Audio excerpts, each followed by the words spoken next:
रामचंद्र भगवान की जय। वक्रतुंड महाकाय सूर्यकोटि समप्रभ निर्विघ्नं कुरु मे देव सर्वकार्येषु सर्वदा।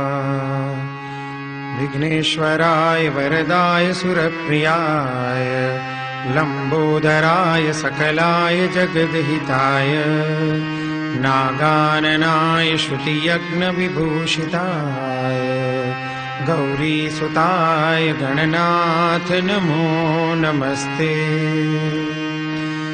ॐ श्री परमात्मने नमः।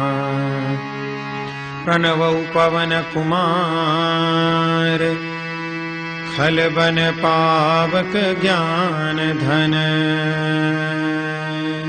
जासुर दयागार